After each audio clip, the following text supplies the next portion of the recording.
चुंबक वाला चुंबक से पैसे निकालना। एक गांव में एक प्रसिद्ध पुण्य तीर्थ क्षेत्र है। उसके नजीक में ही एक पवित्र नदी प्रवाहित होती है। उस नदी के ऊपर एक ब्रिज भी होता है। उस गांव में आना हो तो उन गाड़ियों को उन ब्रिज के ऊपर से ही आना पड़ता है। पुण्य क्षेत्र के दर्शन करने के बाद भक्तगण उस नदी के पास आकर ब्रिज के ऊपर से पैसे सिक्के फेंकते थे, क्योंकि वहां सिक्के फेंककर कुछ मांगे तो वो इच्छा जरूर पूरी होती है करके उनका विश्वास था। एक आदमी, हे गंगे माँ, मेरी लड़की को अच्छे इंजीनियरिंग कॉलेज में सीट मिलने को होना करके आशीर्वाद दो माँ करके फेंकता है। एक औरत, मेरे लड़के को अच्छी कंपनी में नौकरी मिलना, कृपा करो माँ करके फेंकती है। एक लड़का, मेरे प्यार को वो लड़की एक्सेप्ट करने को होना, माँ तुम चाहो तो पक्का होगा करके फेंकता है। वैसे भक्तगण सिक्के फेंककर मन्नत मांगते थे।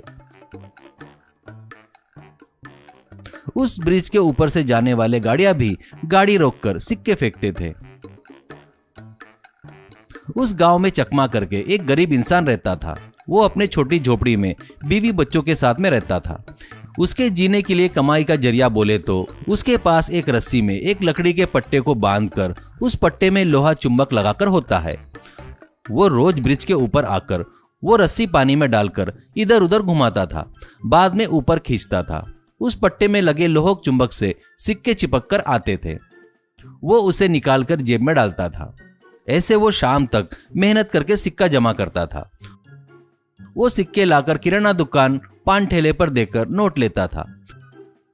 वो पैसे लाकर घर में बीवी को देता था। वो वैसे थोड़ी सी कमाई करके उसका परिवार चला रहा था। एक दिन उसके बच्ची की तबीयत खराब होने से दवाखाने में ले जाता है। वहां डॉक्टर उसे चेक करके कहता है, बच्ची को बहुत ही इन्फेक्शन हो गया है, इसको बहुत महंगी वाली इंजेक्शन देना होगा। ये यहाँ सरकारी दवाखाने में नहीं मिलता, दूसरे हॉस्पिटल में ले जाओ, ऐसा कहता है। चकमा पूछता है कि प्राइवेट दवाखाने का कितना खर्चा होगा? डॉक्टर, एक एक इंजेक्शन 50,000 तक रह सकता है। कितने इंजेक्शन देना है वहाँ के डॉक्टर बताएंगे। तुरंत ले जाकर वहाँ एडमिट कीजिए, नहीं तो बहुत खतरा हो सकता है। डर के मारे चकमा के हाथ पैर सुन्न हो जाते हैं। वो, डॉक्टर जी, उतने पैसे तो मेरे पास नहीं है, आप ही कुछ कीजिए, ऐसा कहता है। डॉक्टर, बच्ची को बुखार आए तब ये गोलियां दे दो, उससे ज्यादा मैं कुछ नहीं कर सकता, ऐसा कहता है। वैसे बच्ची को घर में ले जाकर गोलियां खिलाते हैं। बच्ची के इलाज के लिए उतना पैसा कहां से लाऊं करके चकमा सोच में पड़ जाता है। बाद में ब्रिज के पास आकर एक सिक्का पानी में डालकर, माँ मेरी बच्ची की जान बचाओ, उसकी जान बचाना है तो मुझे बहुत पैसा चाहिए, उतना पैसा मेरे पास नहीं है माँ करके हाथ जोड़ता है। थोड़ी देर बाद वहां एक हेलीकॉप्टर आकर रुकता है। उसमें से एक बॉस और उसके कुछ आदमी उतरते हैं। एक आदमी, ए भाई, तेरे से काम है, करता क्या या मरता करके उस पर बंदूक तान देता है। चकमा डरकर उनको हाथ जोड़कर, बाबूजी आप लोग कौन है मुझे पता नहीं, आप जो काम बताएंगे वो मैं कर सकता या नहीं मुझे भी नहीं पता, मेरे से हुआ तो मैं पक्का करूंगा, वो क्या काम है बताओ, ऐसा कहता है। वो कौन है पता है क्या?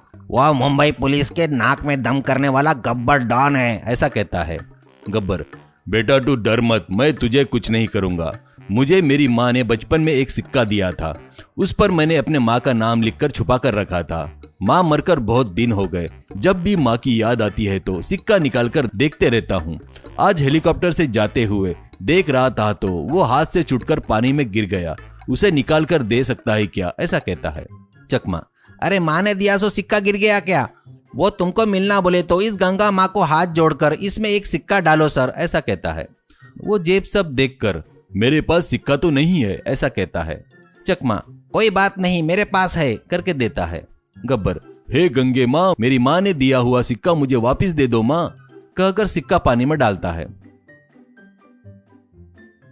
अब चकमा रस्सी डालकर पानी में घुमाकर बाहर निकालता है।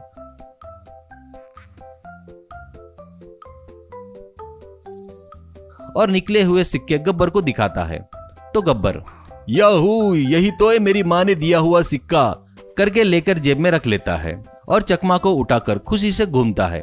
बाद में, बेटा इस दुनिया में जो तुझे चाहिए वो मांग, वो लाकर मैं तेरे कदमों में डाल दूंगा, ऐसा कहता है। तभी चकमा अपनी बच्ची की तबीयत के बारे में बताकर दुखी होता है।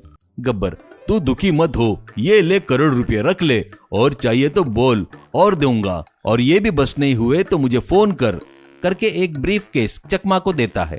चकमा हाथ जोड़ता है तो हेलीकॉप्टर उड़ जाता है। वो पैसों से बच्ची का इलाज करवाकर चकमा बचे हुए पैसों से एक अच्छा घर खरीद लेता है।